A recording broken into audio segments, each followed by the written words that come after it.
So I am going to talk about the last eviction moratorium update.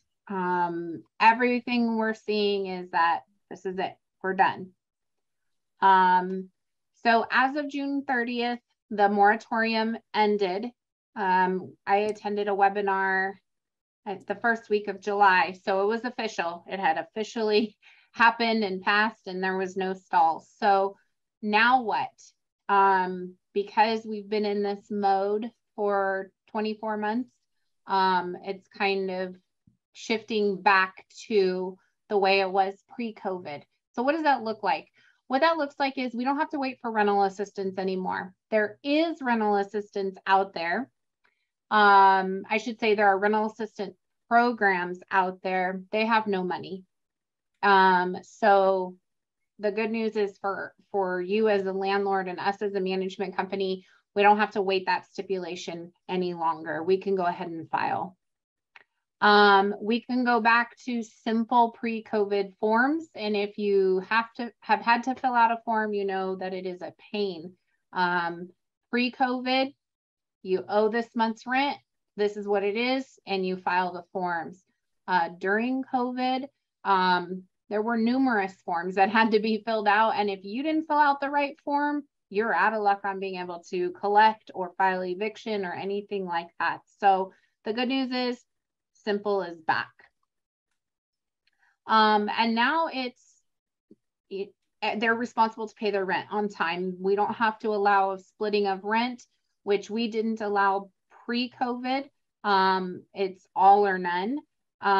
During COVID, we had to accept payment arrangements, but we don't have to do that anymore. Neither do you as a landlord. So we can go back to how Management One operates, which is rent is due on the 1st, late on the 5th, we serve our proper notices, and we're able to file eviction around the 20th of the month.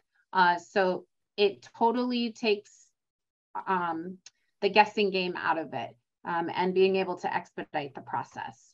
And now we can recover past due rent. So I know I mentioned this before, but for those that are new here tonight, small claims was restricted by a dollar amount. That dollar amount is no longer there. So if you are owed $50,000 in past due rent, you can go ahead and go to small claims and attempt to recover that money. And so you don't have to incur the legal fees with the other court systems. And we encourage you to do this, if anything, at least to get the judgment so that it is on their credit that they owe you money. Because you still cannot give a negative rental history if it was during COVID. And lastly, what can we do? We can move forward.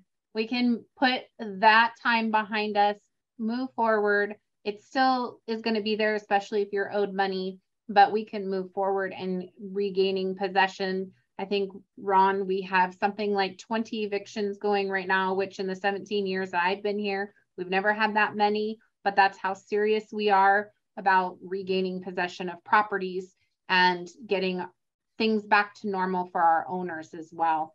So that's kind of where it is. It's short and sweet tonight because it's the last one. So let me add lib on that, on the first one on rental assistance. You know, we do have people, some of you who are waiting for the rental assistance to come in.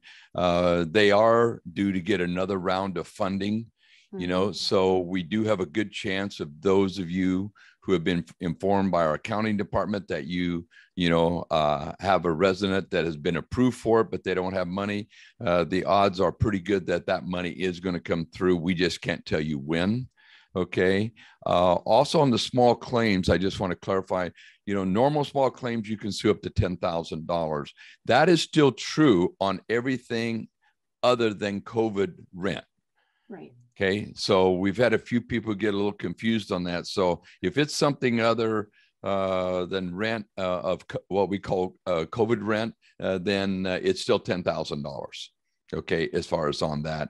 And so the judges are pretty good. I think they've kind of gotten over it too, because people have manipulated all the things that they've done with landlords during COVID, you know, and it's not right. And